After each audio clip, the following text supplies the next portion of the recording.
Hey there. So I've been thinking about how totally blessed I am to live where I live, and I thought, I should probably share that because that's what good people do.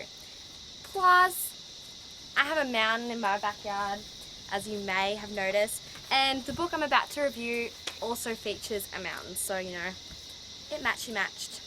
So let me begin. The book I'm reviewing is called Dreams of Darkness and Light by Stockwell, and I was super lucky because I won this on a Goodreads giveaway, and as you give away Goodreads users probably know, it's quite difficult to attain the giveaways. So it pretty much rocked up. I didn't even know I'd won it. Mum's just like, oh hey, you have a book. And I was like, oh cool, is it my textbook? And she's like, don't think so. And it wasn't, obviously.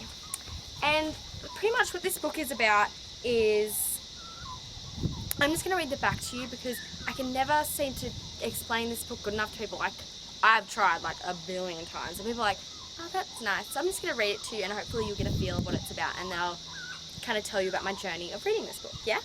So, in an effort to escape from their daily routine, 4 friends planned a trip to a little-known village in the mountains of Oaxaca, Mexico.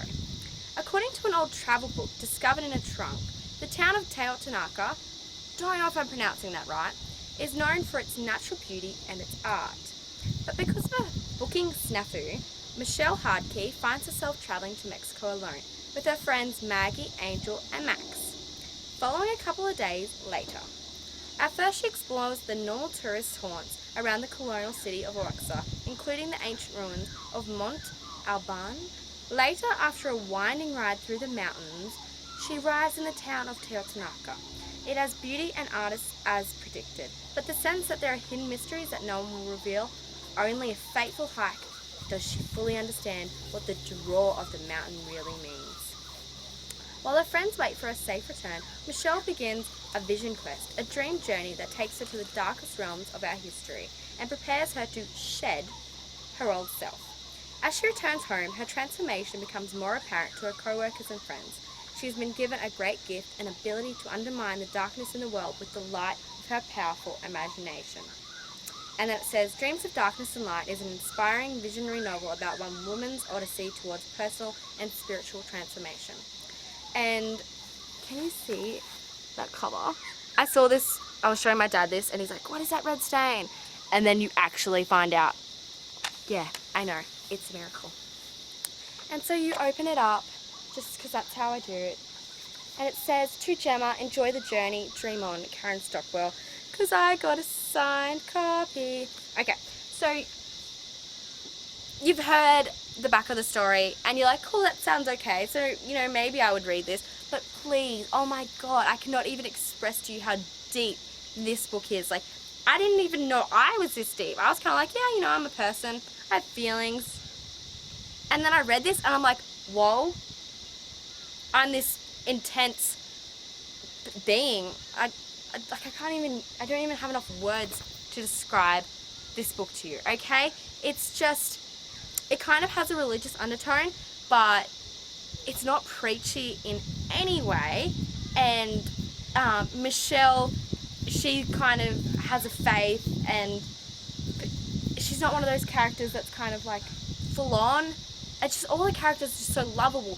Plus, it has like an Australian family in it, and they're so cool, and they're just like, oh hey, we're cool, and like Australians are cool, obviously.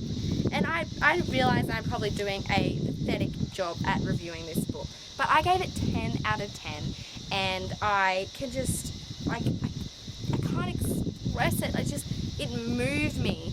This is my first book review on my actual channel, because normally I do them on my book blog. That is how good it is. It deserves its own review on BookTube. Are you feeling me yet? Because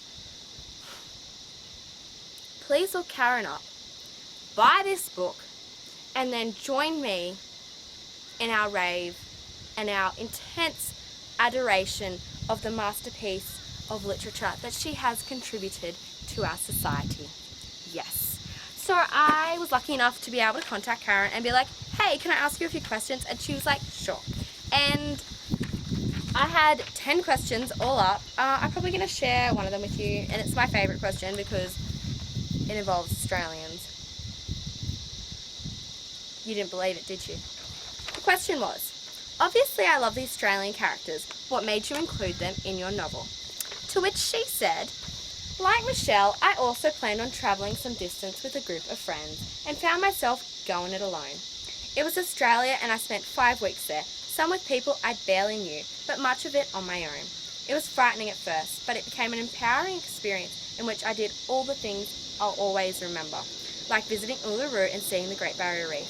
I found the Australians I met to be friendly, generous folks with fun and casual attitudes. When I was pulling from my life experience, I absolutely had to include them. A few of them. I hope that captured them authentically. They are some of my favourite characters in the book too. And my dad and brother just pulled up from the farm and my dog just abandoned me. So I'm going to go and get some lunch. And I hope that you have an amazing, whatever season it is. Obviously it's summer here. But just bye. Bye. I'm still here. Oh my God.